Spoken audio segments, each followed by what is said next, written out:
All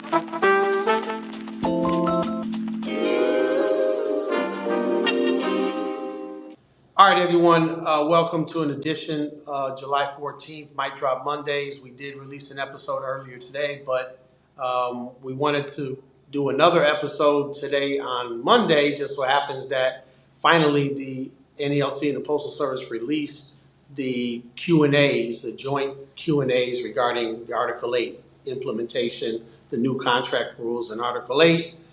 There's some stuff in there and just kind of wanted to go over everything, give you guys some information. Sarah and Renee are not on with me today, but we should be okay.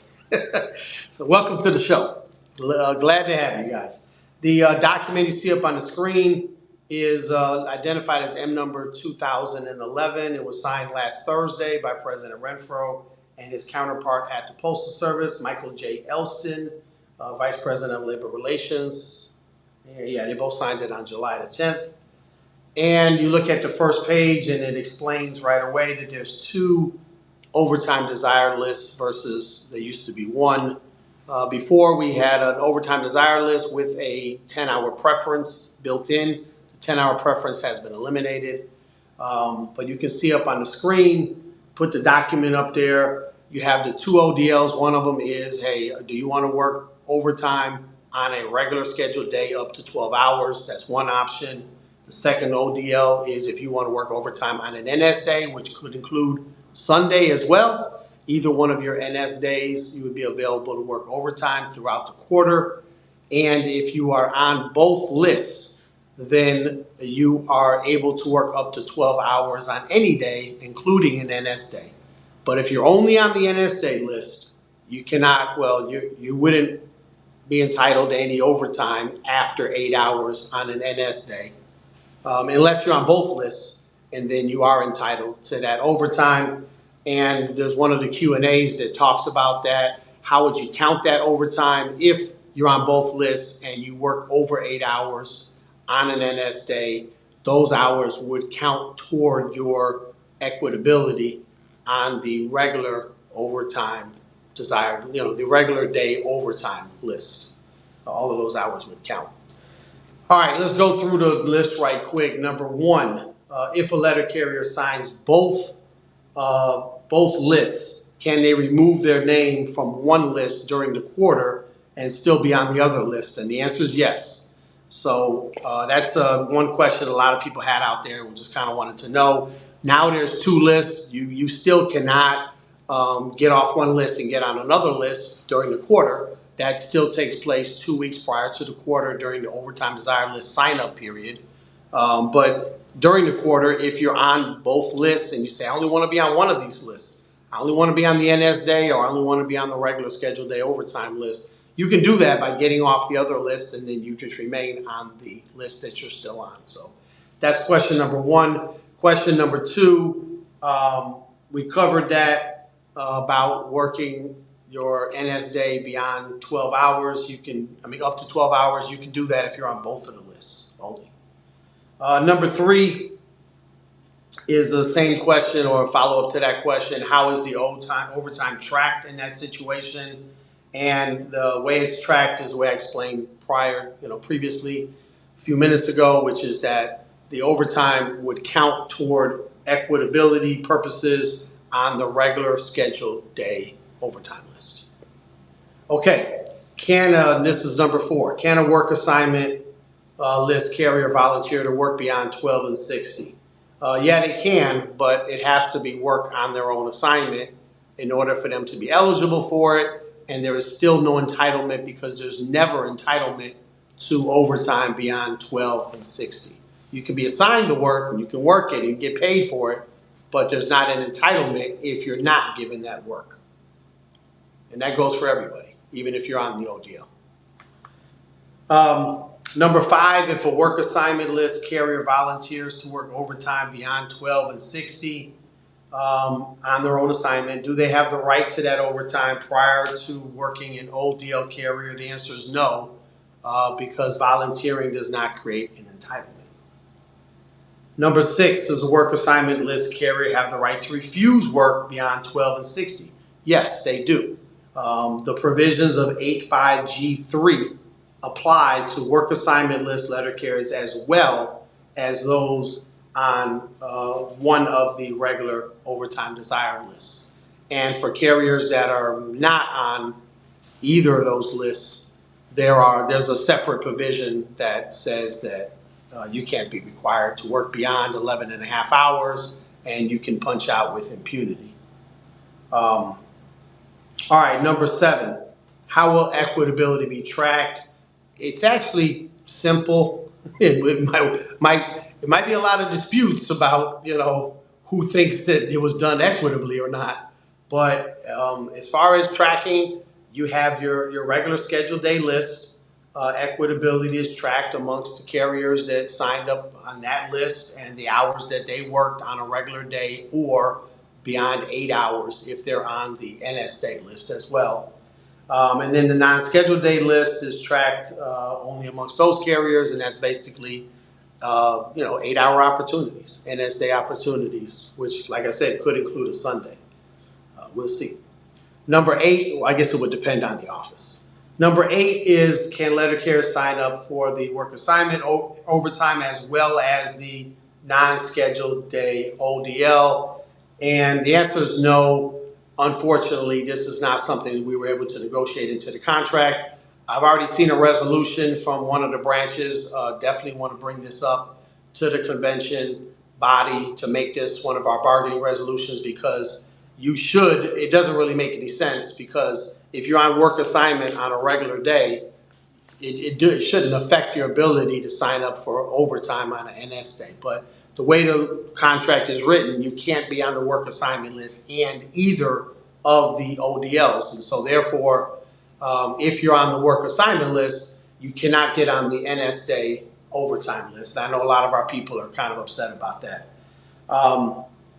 They explain that you have the option under question number 8. Your options are signing up for the work assignment list, signing either one of the overtime desire lists, or signing both of the overtime desire lists. But you can't sign one of the overtime desire lists or both of the overtime desire lists and the work assignment list.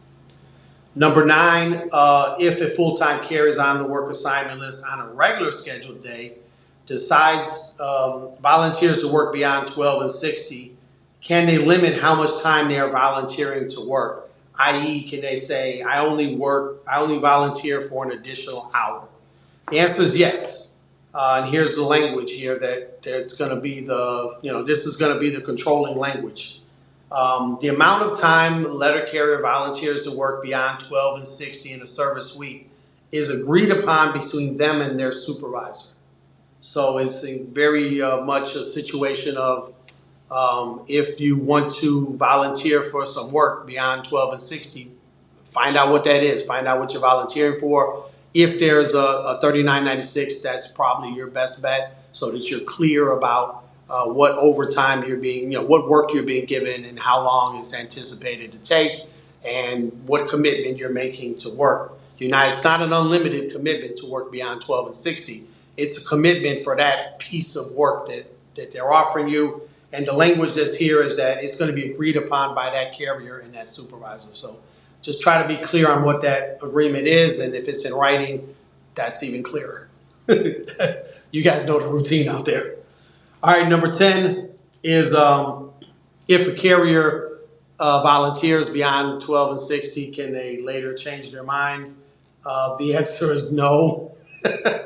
Once the time is agreed upon and planned for, the expectation is that the letter carrier will complete the assigned work, barring an unanticipated circumstance like illness or emergency. Will there be a sign-up sheet? Some of you guys already got one out there, but if you do, you shouldn't. There's no sign-up sheet because there's no entitlement to volunteering to work beyond 12 and 60. It's on a case-by-case basis, not just a daily case-by-case, but this particular overtime and the amount of time that it's going to take to deliver it and the conditions that exist at that time of the day or whatever. It's voluntary on both, it's voluntary for the carrier. There's no obligation on the part of the employer. And there's no obligation on our part either. We can volunteer for it, or we can say no. We don't want to work that. We don't want that work. All right.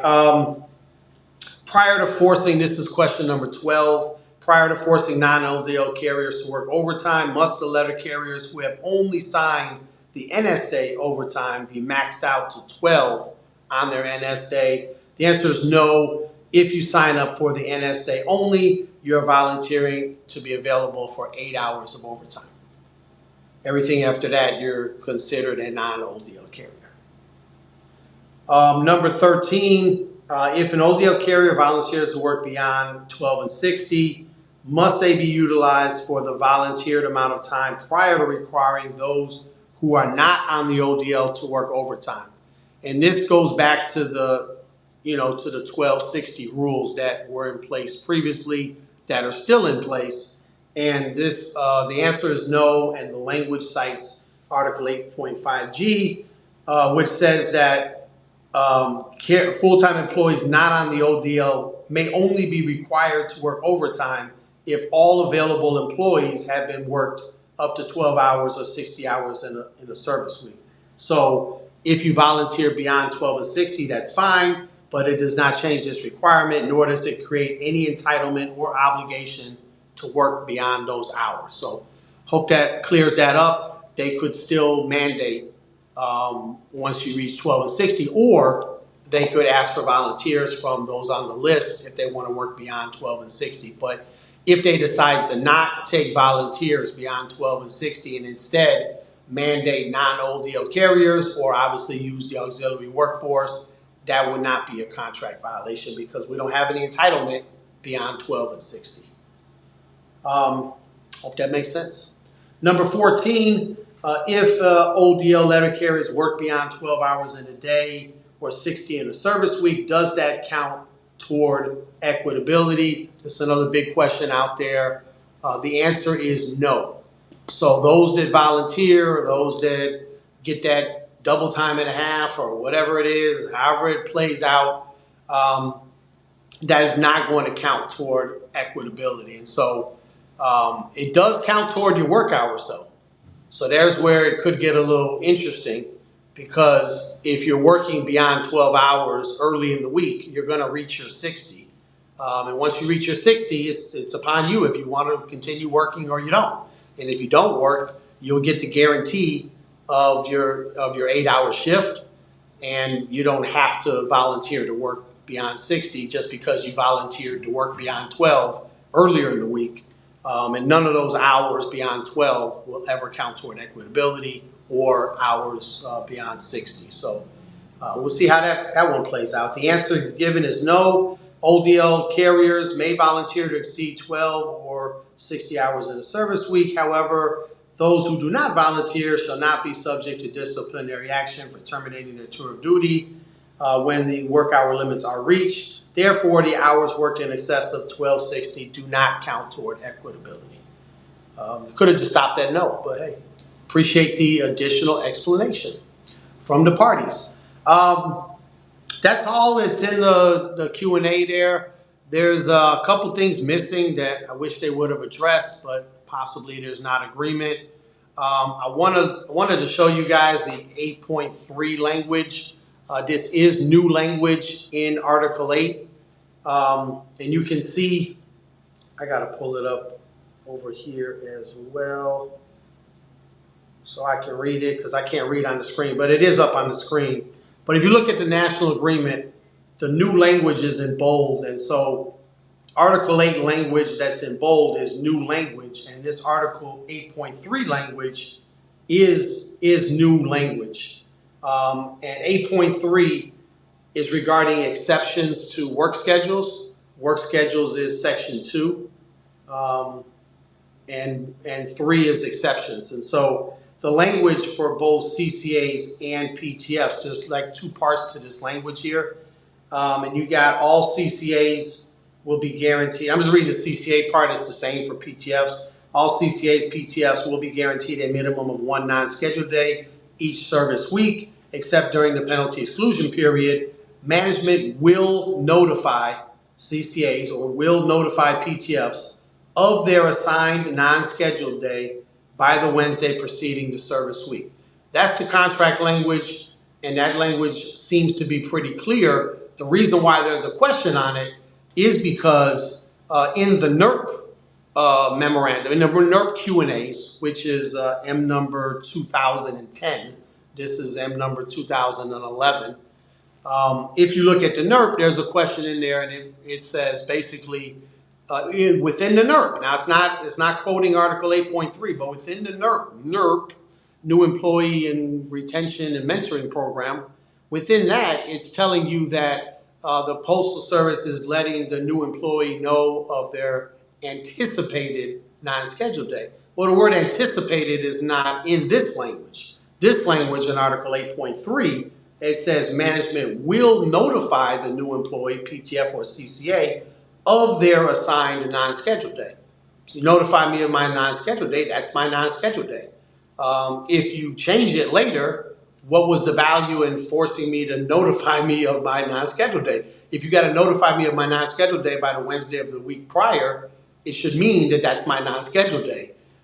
Saying that that's the anticipated non-scheduled day is not how this language is written. Now, maybe that's how they're doing it in the NERP, which would apply to new employees, within their first 8 weeks, within their, whatever time frame as indicated in that program. But my question is, what about the application of this language for Article 8 purposes?